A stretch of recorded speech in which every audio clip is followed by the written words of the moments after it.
Hello friends, আমি হালিমা। আমার ছোট্ট রান্নাঘরে আপনাদের সকলকে স্বাগত। তো ফ্রেন্ডস, আজকে আবার একটা খুবই মজাদার রেসিপি নিয়ে চলে এসেছি। তো এই রেসিপিটা আপনারা বিকেলবেলায় বানিয়ে খেতে পারবেন অথবা বাচ্চাদের টিফিনেও বানিয়ে দিতে পারবেন। খুবই সহজ এবং মজাদার একটি নাস্তা। তো দেরি না করে চলুন দেখে নিন আমি কি কি উপকরণ নিয়েছি এবং কেমনভাবে বানাচ্ছি। তো এখানে দেখুন উপকরণগুলো আমি নিয়েছি বাঁধাকপি, ক্যাপসিকাম, গাজর, নিয়েছি পেঁপে, পেঁয়াজ এবং বোনলেস চিকেন। তো সবগুলো আমি সরু সরু পাতলা পাতলা করে কেটে নিয়েছি। আপনারা চাইলে এর মধ্যে কিছু অ্যাড করতেও পারেন অথবা এর থেকে কিছু স্কিপ করতেও পারেন। তো তারপরে আমি গ্যাসের উপর কড়াইটা বসে কড়াইটা একটু গরম করে নিয়ে খুবই অল্প সামান্য 2 চামচ মতো হবে একটু সাদা তেল দিয়েছি। তারপরে আমি 1 চামচ মতো আদা রসুনের পেস্ট দিয়ে একটু আদা রসুনের পেস্টটাকে একটু কষিয়ে নিলাম। তারপর এর মধ্যে আমি বোনলেস চিকেনটা অ্যাড করে দিয়েছি। বোনলেস চিকেনটা একটু কষিয়ে নেব আদা রসুনের পেস্টের সাথে।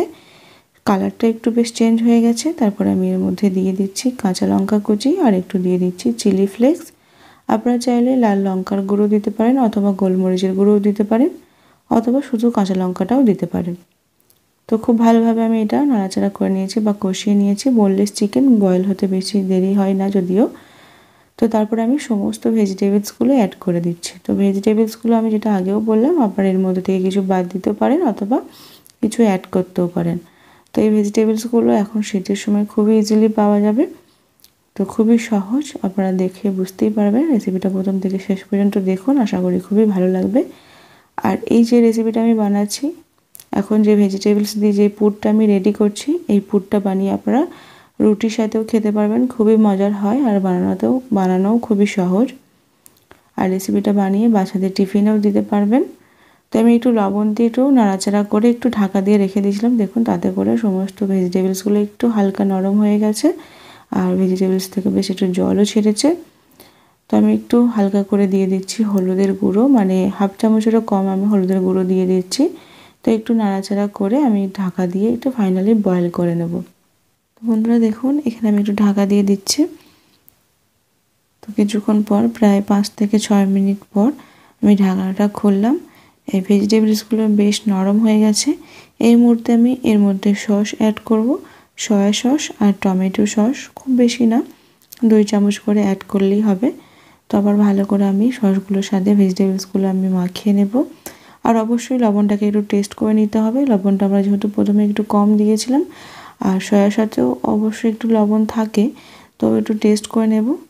তো দেখুন আমাদের খুবই সুন্দর একটা মজাদার পুর রেডি হয়ে গেছে। তো লবণটা একটু কম হয়েছিল, আমি একটু লবণটাও অ্যাড করে নিলাম। আপনারা অবশ্যই লবণটাকে টেস্ট করে নেবেন। খুবই সুন্দর আমাদের পুর একটা রেডি হয়ে গেছে। এবারে আমি একটু ঠান্ডা করে নেবো। ঠান্ডা করে নিলে বেশ ঝরঝরেও হয়ে যাবে। তো এবারে আমরা একটা ব্যাটার তৈরি করব। ব্যাটার তৈরি করার জন্য 1 কাপ মতো নিয়ে নিলাম কর্নফ্লাওয়ার, সেম কাপেরই 1 কাপ মতো নিয়ে নিয়েছি ময়দা, অল্প সামান্য দিয়ে দিচ্ছি লবণ, দিয়ে নর্মাল জল দিয়ে একটা পাতলা মতো আমরা ব্যাটার তৈরি করে নেব। তো বন্ধুরা দেখে বুঝতেই পারছেন এই রেসিপিটা বানানো কত সহজ আর খেতেও কিন্তু বেশ মজার হয়। আপনারা অবশ্যই ট্রাই করে আমায় কমেন্ট করে জানাবেন আপনাদের কেমন লেগেছে। আর বানানোর পর অবশ্যই চ্যানেলটিকে সাবস্ক্রাইব করে পাশে থাকবেন এই ধরনের রেসিপিগুলো দেখার জন্য। তো এখানে আমি দেখুন ব্যাটারটা রেডি হয়ে গেছে। এবার চলুন আমরা সিডসগুলো তৈরি করে নিই। তো সিডসটা তৈরি করার জন্য আমি এখানে একটা ফ্রাই প্যান নিয়েছি, আপনারা চাইলে তাওয়াও নিতে পারেন। 1 ফুটা মতো তেল, বেশি না, মাত্র 1 ফুটা মতো তেল দিয়ে আমি একটু ব্রাশ করে নিলাম তাওয়াটাকে, মানে ফ্রাই প্যানটাকে। তো এবার পাতলা ব্যাটারটা আমি এর মধ্যে দিয়ে দিলাম, একটু গোল করে শেপ করে নিচ্ছি রুটির মতো করে।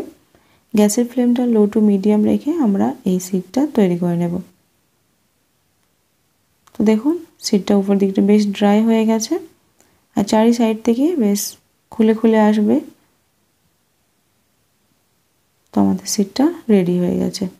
খুবই সহজ বানানো, দেখে বুঝতেই পারছেন।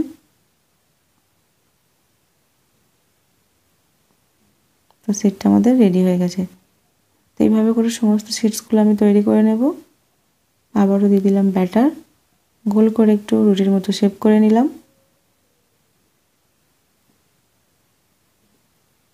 ব্যাস আমাদের সিডসগুলো রেডি। তো এইভাবেই আমি সমস্ত সিডসগুলো তৈরি করে নিয়েছি। দেখুন কত সুন্দর হয়েছে, খুবই পাতলা পাতলা হয়েছে। দেখুন ব্যাটারটা কিন্তু পাতলা করেই করতে হবে, খুব বেশি ঘন করলে হবে না। তো এবার আমরা নাস্তাগুলো বানিয়ে নেব। এখানে আমাদের যে পুরটা বানিয়েছিলাম পুরটা বেশ ঠান্ডা হয়ে গেছে, ঝরঝরে হয়ে গেছে। যদি মনে হয় আপনাদের পুরটা একটু বেশি তেল হয়ে গেছে বা একটু জল আছে, সেই ক্ষেত্রে আপনারা একটা ছিদ্রযুক্ত বাসনের মধ্যে রেখে দেবেন, তাহলে পরে এক্সট্রা তেলটা বা জলটা বেরিয়ে যাবে, তাহলে আপনাদের পুরটাও ঝরঝরে হয়ে যাবে। তো দেখুন এখানে আমি একটা কাউন্টারের মধ্যে সিটস বিছিয়ে নিয়ে এর মধ্যে আমি দিয়ে দিলাম পুর, তারপরে রোল করে নিচ্ছি। দুই সাইড থেকে একটু মুড়িয়ে নিলাম। তো রোল করে যদি মনে হয় যে আপনাদের রোলগুলো আঁটছে না, সেই ক্ষেত্রে একটু ব্যাটার দিয়ে এঁটে নেবেন, তবে আমার মনে হয় ভালোভাবে এঁটে যাবে। এটা খুব নরম হয়ে থাকে, এটা এঁটে যাবে। তো চাইলে আপনারা এইভাবে একটু তাওয়ায় সেঁকে নিতে পারেন হালকা তেল দিয়ে, অথবা ডিপ ফ্রাই করে নিতে পারেন। তবে আমি এখানে যে ব্যাটারটা তৈরি করেছিলাম সেই ব্যাটারের মধ্যে রোলটাকে ডুবিয়ে আবার একটু ব্রেড ক্রাম্বসের মধ্যে একটু রোল করে নিচ্ছি, তাতে করে একটু বেশ ক্রিস্পি ক্রিস্পি হবে, খেতে বেশ ভালো লাগবে। তবে আপনারা চাইলে ডাইরেক্ট ফ্রাই করে নিতে পারেন, ডিপ ফ্রাই করতে হবে অবশ্যই, আর না হলে তাওয়ায় একটু একটু সেঁকে নিতে পারেন। বাচ্চাদের টিফিনে দেওয়ার জন্য আমার মনে হয় একটু সেঁকে নিলেই ভালো হয়, ডিপ ফ্রাই করে না দেওয়াই ভালো। তো আমি এখানে একটু ব্রেড ক্রাম্বসে গড়িয়ে নিয়ে একটু আমি ডিপ ফ্রাই করে নিলাম। তো দেখুন কত সহজভাবে আমাদের ক্রিস্পি ক্রিস্পি নাস্তাটা রেডি হয়ে গেল। তো বন্ধুরা চাইলে আপনারা বানিয়ে আমাকে অবশ্যই কমেন্ট করে জানাবেন আপনাদের কেমন হয়েছিল। আর যেটা সাবস্ক্রাইব করে পাশে থাকবেন এই ধরনের রেসিপিগুলো দেখার জন্য, আর সাবস্ক্রাইব করে অবশ্যই বেল বাটনটা প্রেস করে অল সিলেক্ট করে রেখে দেবেন। যখনই আমি এই ধরনের রেসিপি শেয়ার করব তখনই নোটিফিকেশান পেয়ে যাবেন।